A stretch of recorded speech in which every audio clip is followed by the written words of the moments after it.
Hello, I'm James Garcia. I am the interim president for Somos Boricuaz, which is entering its second year of awards that we present to people in the community who have done really interesting and compelling work professionally, as well as the work that they do to support the community.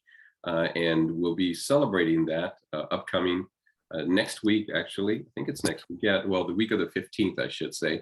And it'll be marked all week on our social media platforms and then cap off on the 19th of November. So I want to welcome one of our award recipients this year, Dr. María Cruz-Torres, who's an associate professor in the School of Transporter Studies at Arizona State University in Tempe. She's also a senior global future scholar, a graduate faculty in the School of Sustainability, and an affiliate faculty of the Center for Biodiversity Outcomes, the Sweat Center for Sustainable Food System, and the School for the Future of Innovation in Society. She earned a Bachelor's of Science in Marine Biology from the University of Puerto Rico, Humacao, and an MA and PhD in Anthropology from Rutgers University. Professor Cruz-Torres has conducted anthropological research in Mexico, Puerto Rico, and Southern Florida. And as I mentioned, she is one of 4 recipients of this year's 2021 Somos Boricuaz annual awards, again, that are presented to people for their professional excellence and the work they do in the community, particularly in terms of the Puerto Rican community here in Arizona. And frankly, I think back in the island as well, because so many people are connected to the island in so many different ways. So welcome, Dr. Cruz-Torres. Thank you so much, James. I'm really it's an honor to be here talking to you this afternoon. And I would like to take this opportunity to thank Somos Boricuaz for this important recognition, which I feel, again, very humble and very honored in receiving. And I think I am really very excited and very thrilled of receiving this award this year. Thank you so much. Thank you for being an award recipient. Your resume speaks volumes about the work you've done over the years.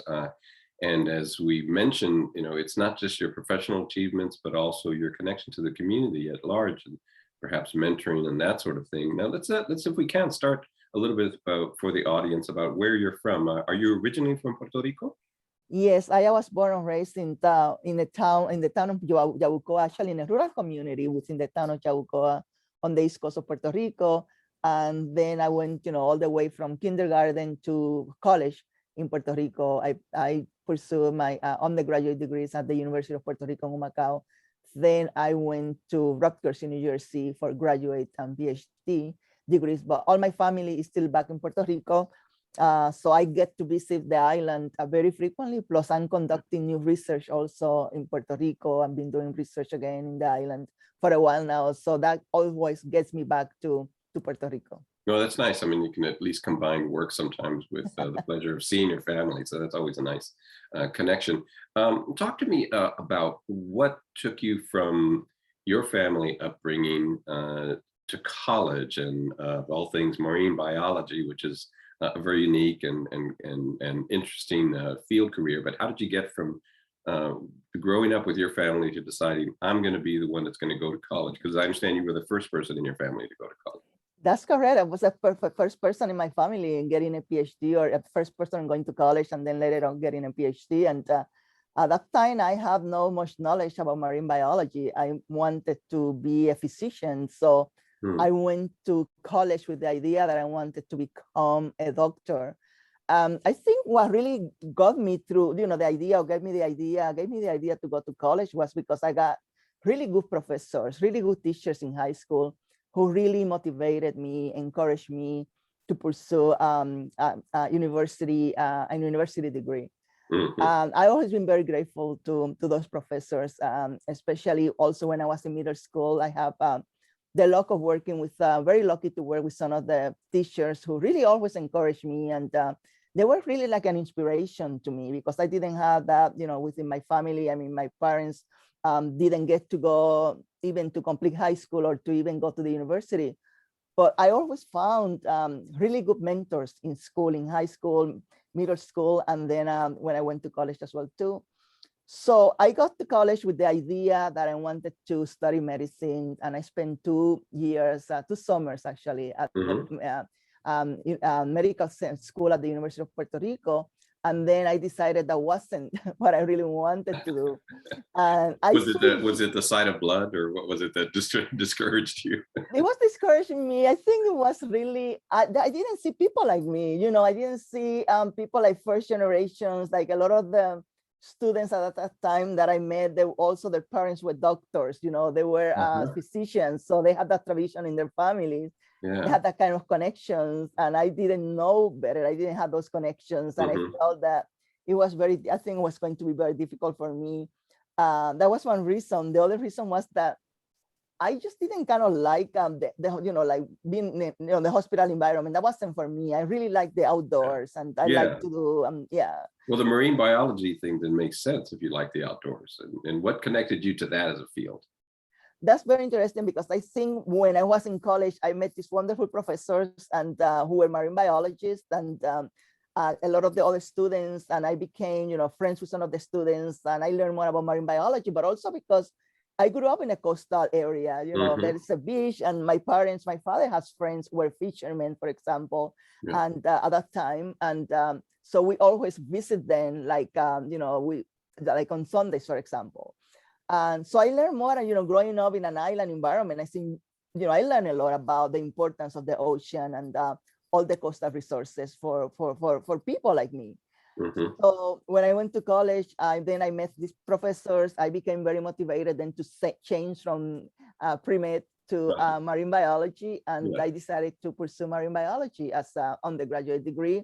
Was wonderful because I got to know a lot about the island, a lot of the things about, not just about the resources, but also about the policies and the politics, for example, that are involved in issues such as environmental conservation and very important issues like that. So you got the full picture of the field, not just the Definitely. science of it. I got the full picture. I got a really very holistic overview of all the different components of having to do with us, you know, Puerto Rico being an island, the connection with other Caribbean islands as well too, connection with the US, and how everything's interlinked. Like what I took a course was called Marine Affairs, I think, at the University of Puerto Rico, and I learned a lot about it. So, okay, you know, marine studies is not just the science, it's policy. Includes also the social aspect, the social dimensions of that too. Yeah, and ultimately I suppose it could be argued that there is no profession that is just about the profession, right? It's often about so many contextual issues, whether it's politics or economics or culture, etc. So now, how did you? You know, it's one thing to get an undergraduate degree, having come from a family where no one had ever graduated. I think you told me your parents had not graduated from high school even. No. It's one thing to get an undergraduate degree. Now, how do you make that leap from? How did you make that leap from the university there to Rutgers and ultimately to a doctorate? That's a long story, but you know, in a nutshell, basically, I was taking a course that my third year at the university, and it was a course very interesting because it was again the course on was a fisheries resources, and I needed to do original research, and I didn't. When I started looking at the literature, things that were published, there was not really much going on in that sense. But my advisor at that time was Professor Alida Ortiz. She's a very renowned, well-known marine biologist in Puerto Rico, at the University of Puerto Rico.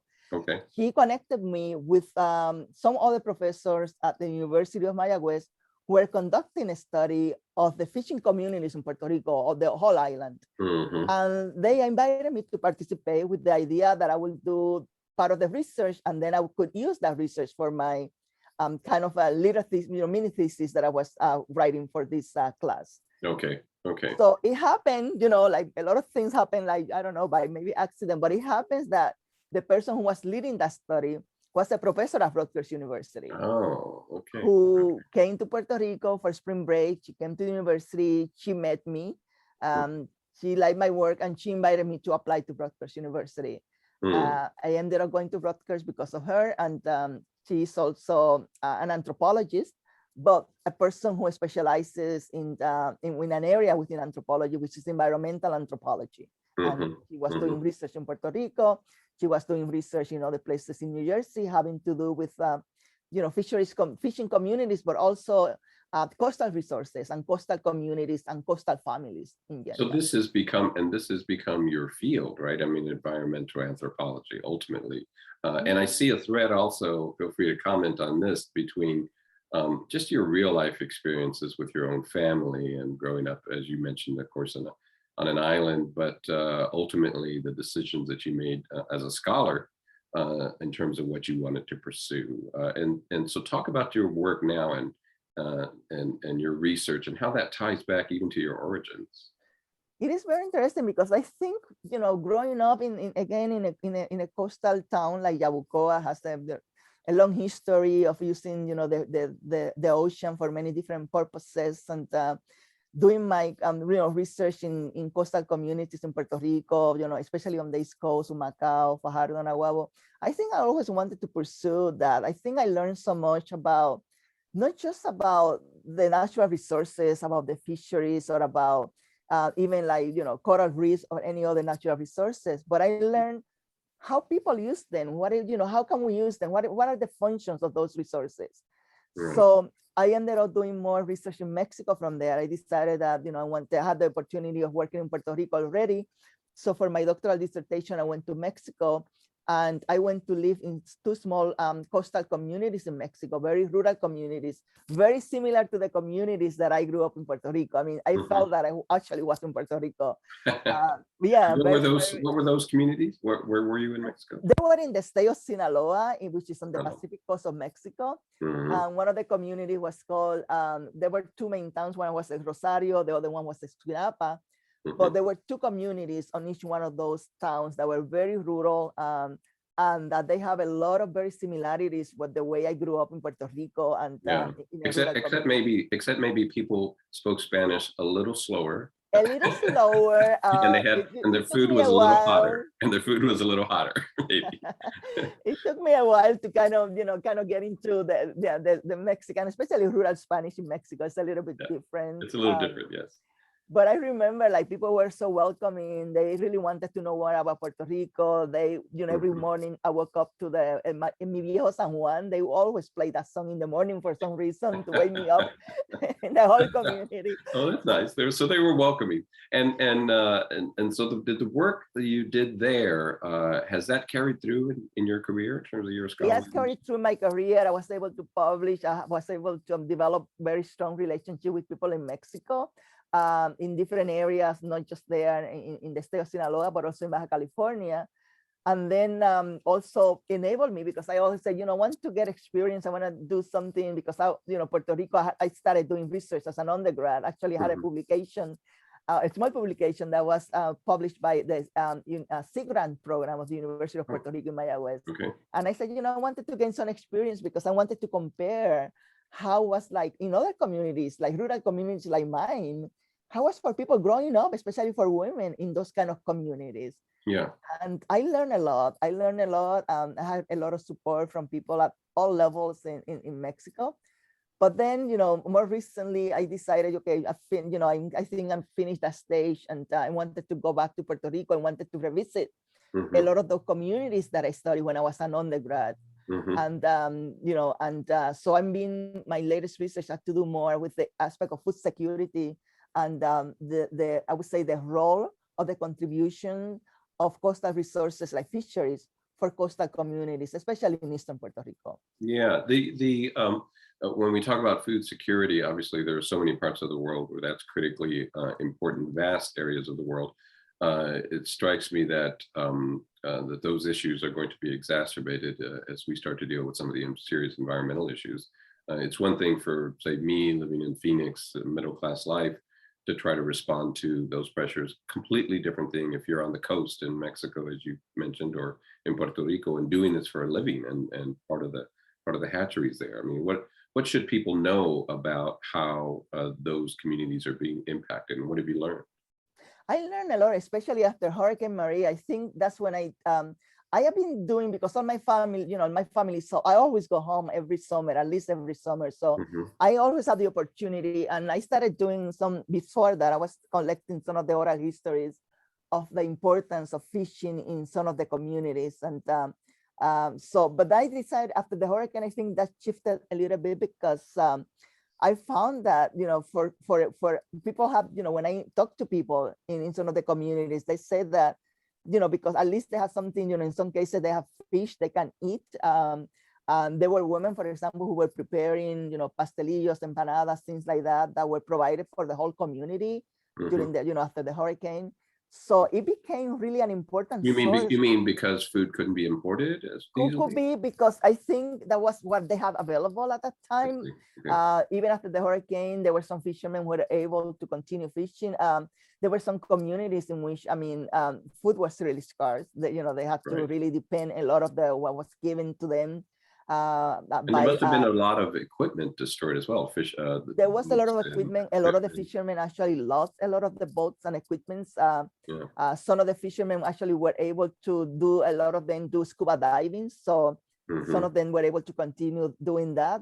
But the ones who lost the boats, some of them are still waiting actually at this time to get some kind of financial help to be able to continue with the fishing. But what I'm trying to say here is that people have, that knowledge already, so they were able to use the knowledge of fishing. They were able to go out sometimes and use that knowledge that they acquire, for example, to be able to help their own communities, especially places like Punta Santiago, Humacao, which is a very important fishing community. Some of the women there also were able to help out with providing, and some of the fishermen to provide food for some members of the community. On the one hand, I think, again, people who are not living and working in those communities may turn on the evening news and hear stories lately about the impact of climate change and the warming of the planet and the damage that it's causing in a kind of macro level, but don't think much about on the ground level what, say, some of the families that you've spoken to or lived among or researched are living through. I'm also, I'm also wondering too of how much of those communities, those folks who are living day in and day out with these issues, also understand the macro level, what's going on in terms of what damage is being done to the planet. Do you see a connection between, these two communities? I do see a connection. I think that people now have a better understanding about climate change. And I think there are many also researchers, for example, who are working with community organizations, especially in coastal areas in Puerto Rico, to try to get people to get more present, some of these issues more to the broader and to the general public, but also to raise awareness about climate change. So I there think are people building bridges. They are building bridges. I think researchers and archaeologists, anthropologists, environmental scientists building those bridges with communities also to get them to maybe explain a little bit better about issues about climate change, which is becoming actually very, very important now in Puerto Rico too, because I think there is a lot of, I would say, many initiatives now in Puerto Rico to kind of, work with communities around some of these issues. That's fascinating. Is the hurricane, I think, just marked its 4th anniversary, of course, and it was perhaps certainly the most devastating hurricane, as I understand it, perhaps at least a century there on the island. Is the island recovering? Is it even halfway to recovery? What have you witnessed on the ground as someone who's from there and as a scientist? That's a good question, and I think it varies a lot on the location of the island. I think, the hurricane actually made landfall in my hometown, which is Yabucoa, and Yabucoa is not recovered yet. I think there are many people, there are many issues, people who lost their houses, and I think the economic situation, a lot of people actually ended up leaving, the town, coming abroad, coming here to the United States, mainland, because of at that time, the lack of employment. There's still, sport venues and places that had not been actually rebuilt after the hurricane. So when you go to some, there's still even some of the electricity cables, you can see a lot of what happened during the hurricane. You can still see that in some parts of the island, especially in Yabucoa. And I went to Puerto Rico. This is very interesting because I went to Puerto Rico on September because my dad was sick and I had to be there. And I remember actually they were celebrating the 4th anniversary of Hurricane Maria in Yabucoa. So you were there that week. Yeah, and the mayor of Yabucoa, the alcalde, had he was also talking about how he felt that still Yabucoa was one of the, even if the hurricane make landfall in Yabucoa, it's still one of the towns that have been neglected the most, and the recovery process has been really, really slow. Yeah. Is it because it's so far away from the capital? Is it? I mean, I think there are many theories. It could be the political issues, but also, I guess a lot of the, I think most of the things, the recovery really concentrated first in other parts of the island, like even places like Humacao, Punta Santiago, who were like, communities, working people of, from working class backgrounds live there. They were kind of the last ones actually in receiving, the attention from the government. We see other places in the island, like, like Humacao has Palmas del Mar, which is a very more like upper class community, and that community kind of recover faster. Yeah. Well, I certainly hope that that the recovery continues and continues the pace. I know that, I think so many of us know that during the last presidential administration, they really dragged their feet in many ways. And I'm hoping that with this new administration, which still has more than 3 years in office, that it does some serious work in trying to catch the communities up there. I think so. I want to also say, like really, we also need to really recognize the role of the community organizations in helping out with the recovery process, because I think they were the ones who really did a lot of the work. And, like, for example, in Macau, there was what is called, one of the community organizations actually were in charge of feeding, for example, talking about food security. They provided food for the people who, during the hurricane as well, too. Right. So you're right.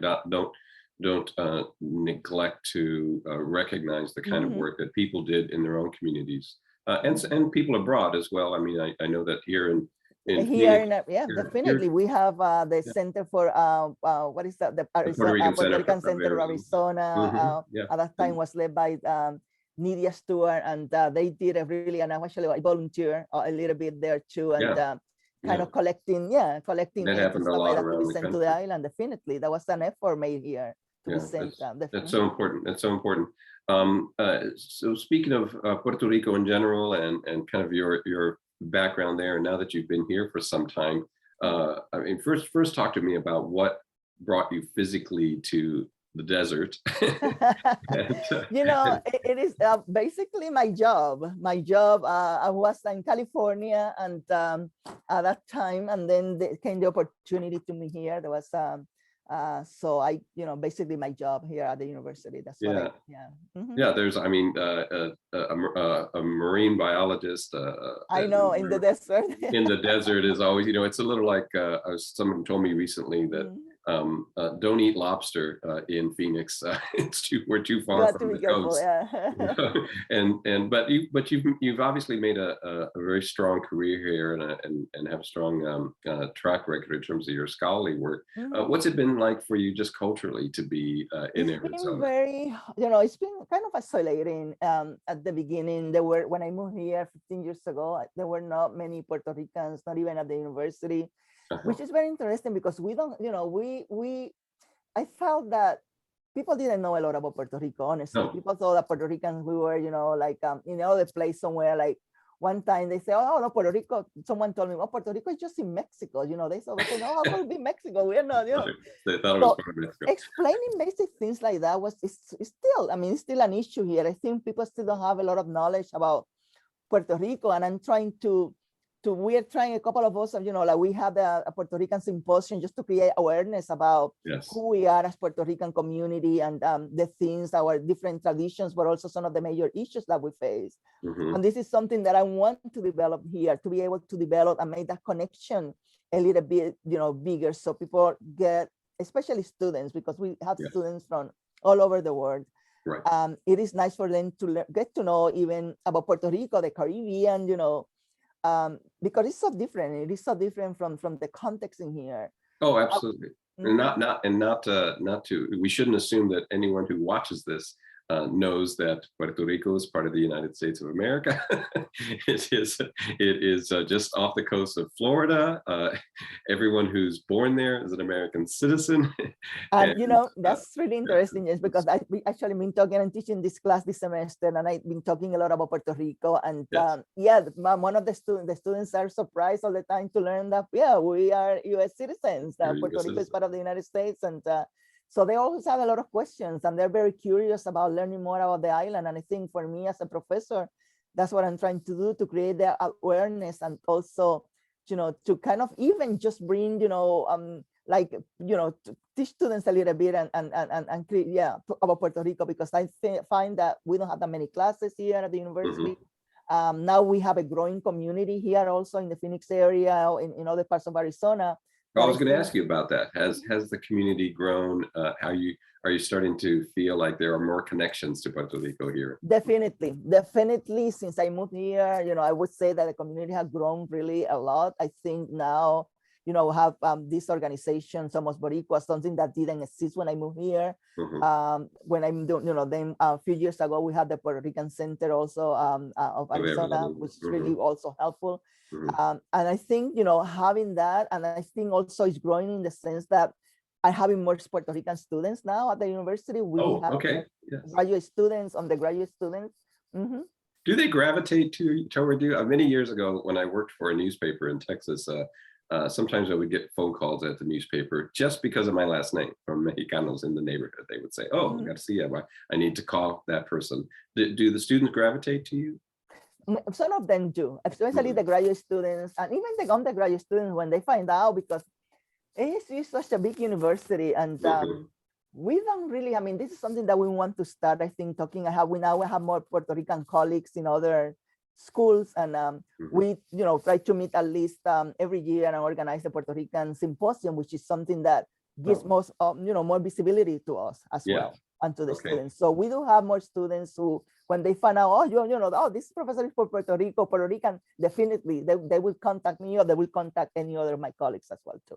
And what do you find? You go back to the island a lot. So what do you find yourself having to explain to family and friends back on the island about Arizona? What do you have to explain to them? You know, that's a good question. My family have been, you know, they came to visit. At least my parents came during the hurricane, because, you know, the situation in Puerto Rico was so hard that I had to fly there and get them out of there and bring them here. Wow. So they know a little bit about Arizona.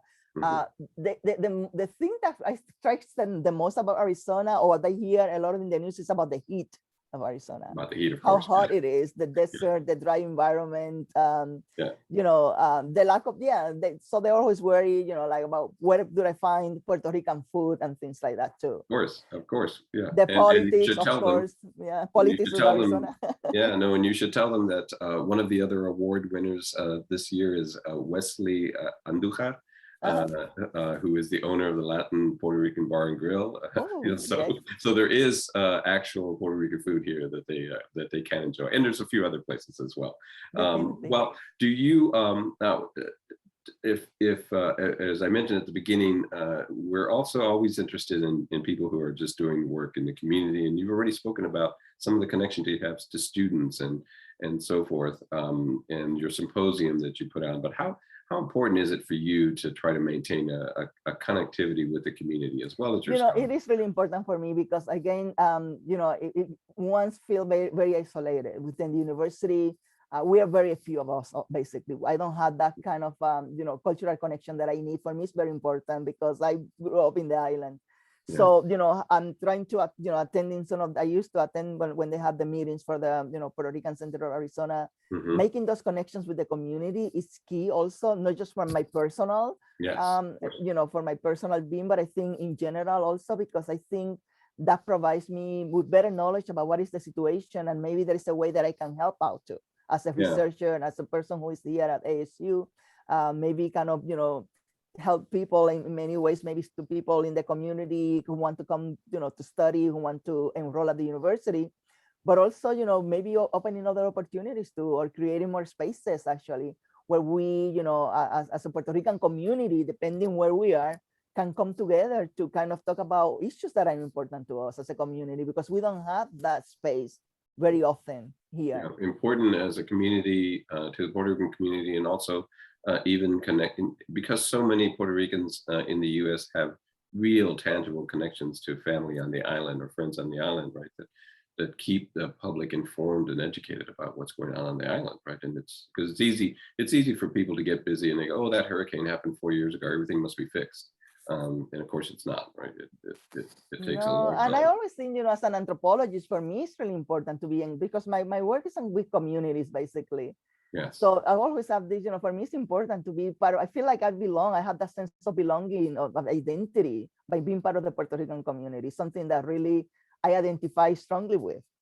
Because I think it's easier being, here we are not the largest Latino population in the state, and it is very difficult sometimes to assert your own identity, Yes. as an islander, as a puertorriqueño, growing up there, but also living here, having this kind of, what I say, kind of transborder or transnational connections to the island. We need to really emphasize that too. Yeah. Tell me now if we can wrap up with what's next for you. What's sort of the big project on your horizon professionally or personally? Well, I'm continuing my work in Puerto Rico, and I'm doing something about what is called a new, trying to put together a new research. It's called Gender Spaces of Food Security. And I'm going to be looking at the role of women in both fisheries and also agriculture in Puerto Rico, but also looking the role, for example, that they play in the informal economy, like having the women, for example, who are cooks, for example, in some there may be seafood places in the island, but also looking a little bit about how, for example, women are now organizing, for example, in agriculture. There is a whole organization of women who are dedicated to farm in Puerto Rico. But also, like, how do they provide, how do they contribute to the food security with the knowledge, but also with their engagement with the communities? How do they contribute to the island, to the whole food security of the island? That's fascinating. And just out of curiosity, do you think that one of the after effects of the hurricane, has that been, it's hard to say it this way, but has there been anything positive that has come of that for women on the island having lived through the hurricane? I think leadership in organizations is one of the main positive outcomes, because we see that more women actually are now leaders in their own communities. They're leading a lot of the communities-based organizations. Like Arecma, one of the communities in Mariana that I know since I was growing up in Puerto Rico, which is close to my hometown. The women who were really running that, the people who were running that throughout the hurricane are still running them are women mostly. So I think it provided really a space for women to become leaders, but also women now are farming in Puerto Rico. They are, they are doing a lot. They're fishing, they're farming, they're becoming entrepreneurs too. So I think after the hurricane, I think there were all these other opportunities came up for women to really contribute, at least in the area of food security in Puerto Rico, and to become leaders of their own communities as well. That's really interesting. Will that be part of your work, do you think? It would be, definitely. I already have contact with some of the women leaders, some of the communities, and I will be meeting with them during the summer again. It sounds very, very exciting. Well, Dr. Cruz-Torres, I want to thank you so much for taking your time, all the work you're doing in the community, all the work you've done as a scholar, and keep mentoring those students, please, because we need your voice to help them along. But thank you for being a part of these awards this year, and we look forward to your future and following your career as you go along. Thank you. Muchas gracias. Thank you. Right. Have a wonderful day. Gracias.